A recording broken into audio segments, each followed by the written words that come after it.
Баршаңызға сәлем достар. Менің каналыма қош келдіңіздер. Бүгін көптен күткен испанский чизкейк рецептімен бөлісетін боламын. Испанский чизкейк бұл өте нәзік, жұмсақ торт, дәмі өте ерекше, керемет. Сіздерге де ұнайды деген сенімдемін. Және де достар, менің каналыма міндетті түрде подписация батырмасын басып, қасындағы қоңырауша белгісін басып, все дегенді таңдап кетсеңіздер болады. Себебі алдағы уақытта да дәл осындай оригинал рецепттерді салып отыратын боламын.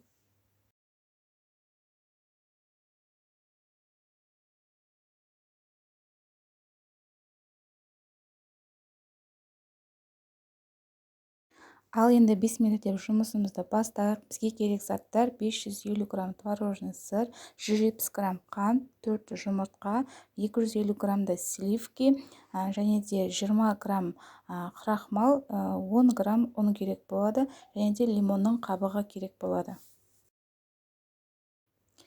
Ең алдымен творожный сырымызды біркелкі массаға келіп араластырып алатын боламыз. Видеода көріп тұрғандарыңызда менің ыдысым кішірек болды, сондықтан барынша үлкен ыдыс алғандарыңыз дұрыс. Творожный сырды біркелкі массаға келіп араластырып болғаннан кейін үстіне 170 грамм қантымызды салып, тағы да біркелкі массаға келгенге дейін миксердің көмегімен айналдырып алатын боламыз. Торт жасайтыннан алдын жарты сағат немесе 40 минуттар алдын творожный сырды тоңазытқыштан шығарып қойғаныңыз дұрыс болады, себебі кішкене жұмсарып тұрады.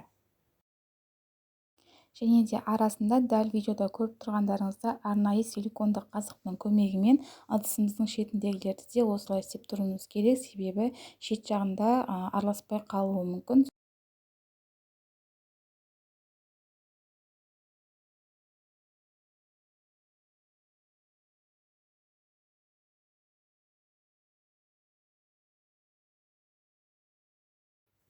Келесі кезекте жұмыртқамызды біртіндеп біреулеп салып, жақсылап араластырып отыратын боламыз.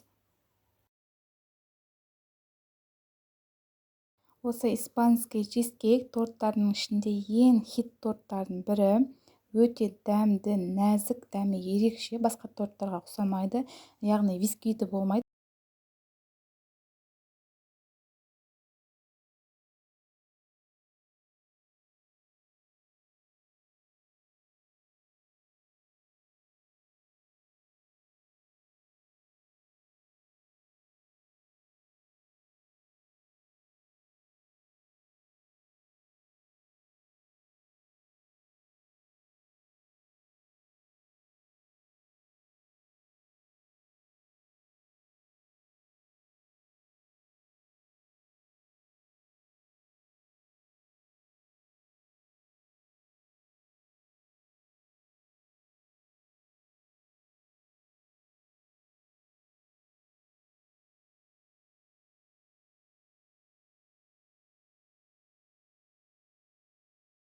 Жұмыртқамызды қосып, барлығын араластырып болғаннан кейін енді 250 грамм алдын ала өлшеп алған кілегейімізді, яғни сливкиімізді құятын боламыз.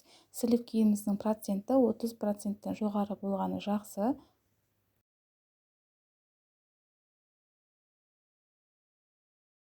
Келесі кезекте біз испанский чизкейкке кішкене дәм беру үшін лимонның қабығын қосатын боламыз. Ол үшін бірінші лимонымызды жуып, құрғатып алуымыз керек.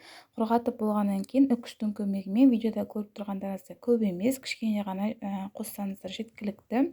Ал біз суын қосатын болсақ, лимонның біздің жасап жатқан тортымыздың массасы сұйық болып, тортымыз шықпай қалатын болады. Сондықтан біз тек сыртқы қабығын қосатын боламыз.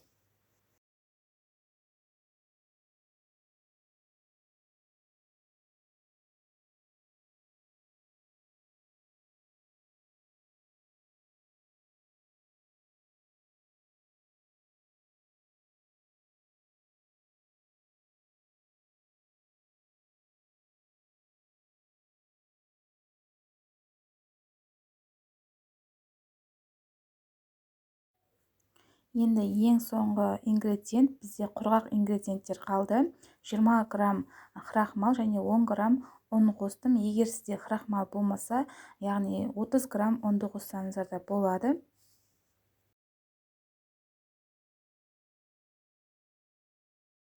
Енді осы құрғақ ингредиенттерімізді біркелкі етіп жақсылап ұзақ уақыт араластырып алуымыз керек. Себебі кілегейіміз де кішкене қоюланып, ұнтақтарымыздың бәрі біркелкі болып араласуы керек.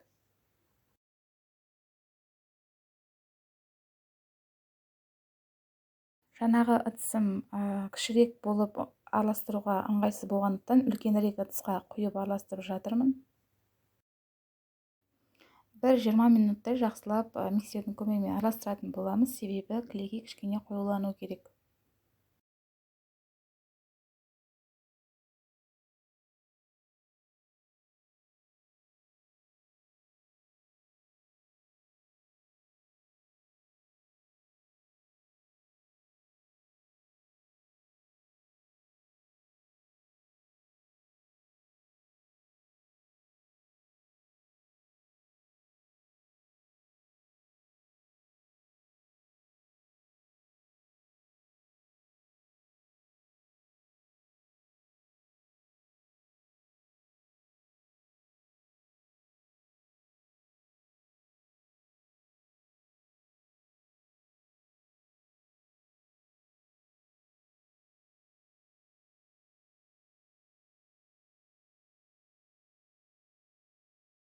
Міне біз барлығын біркелкі массаға келгенше кішкене қоюланғанша жақсылап араластырып алдық. Енді керекті формамызға құйып пісіріп алатын боламыз.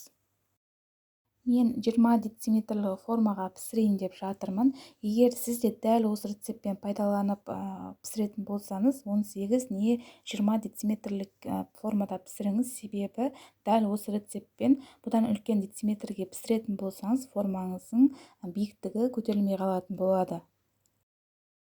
Пищевая бумаганы видеода көріп тұрғандарыңыздай істеп алсаңыз дұрыс болады, себебі чизкейктеріміз біздің биік болып көтеріледі.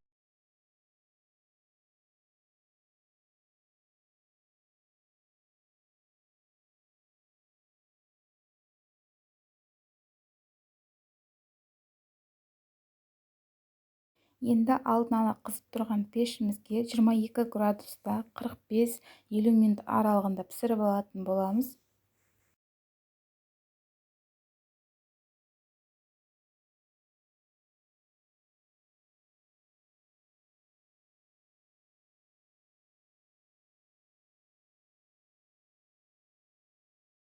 Міне біздің чизкейктеріміз пісіп шықты. Беті күйген күйімен ерекшеленетін торт.